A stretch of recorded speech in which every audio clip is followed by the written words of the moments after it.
With this one, I'm going to break the mold that I've been on for a while and go for not only a marine type book, but a non-fiction and an autobiography.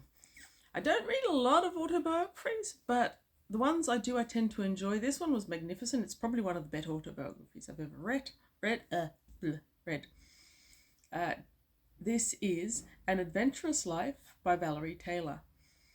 Now, the subheading is The Remarkable Story of the Trailblazing Ocean Conservationist, Photographer and Shark Expert. And it's Valerie Taylor, but it was also written by, there was a co-author or a ghost author, I'm not sure what they're called Ben McKelvey. Anyway, he did a fabulous job. They both did. This book is phenomenally fun to read. It tells the story, obviously, of Valerie Taylor, and it starts when she's young and she has polio and she reads adventure books and wants to become an adventurous person and spend time outdoors, and that comes back to her entire life, really. It's amazing. It's what the subtitle says. It's a story of the most adventurous life, the groundbreaking things that she did, and it's an amazing ride. Now, it's written first person, and it starts with Valerie's early family years, first in Australia, then in New Zealand during the war. It talks about the description of her experiencing polio, and that's a pretty harrowing description. It's interesting. There was a unique treatment that was trialled on her and worked, and so she actually recovered better than many other people did. And coming back to Australia later, she did amazing things that not many women in the 50s and 60s did do. She was an illustrator, an actor. She was part of a big spearfishing community that flourished in Sydney in the day. And I'm babbling, aren't I? It's an amazing book. Her adventurous life really starts in the 50s, though, when she marries Ron Taylor. And they start diving.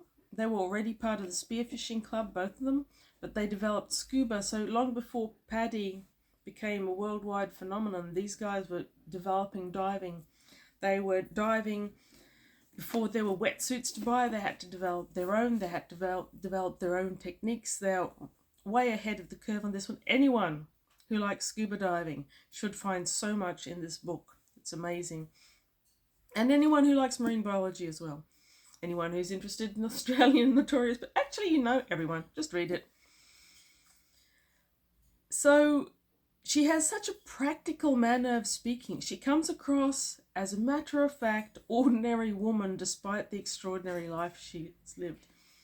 And that makes the book very relatable and very enjoyable.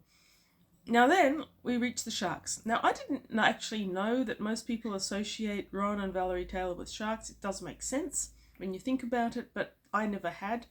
So they trialled the first cage diving with great whites in South Australia.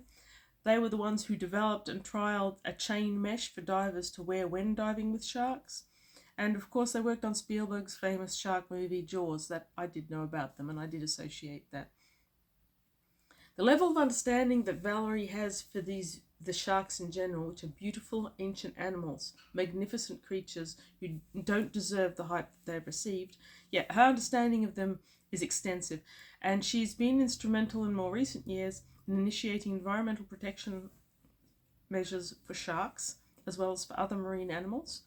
And the book does talk a lot about environmental matters, but it doesn't preach. Many environmental books do preach, and I don't object to that.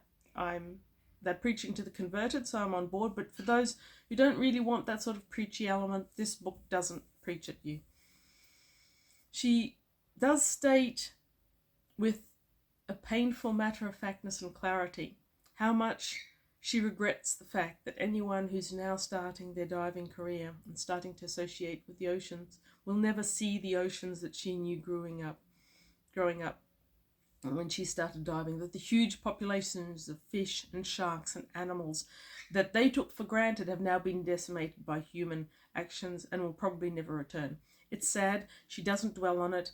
And the fact that she isn't dwelling on it, I think, should be a more valuable message for people who think that we aren't having the impact that we have.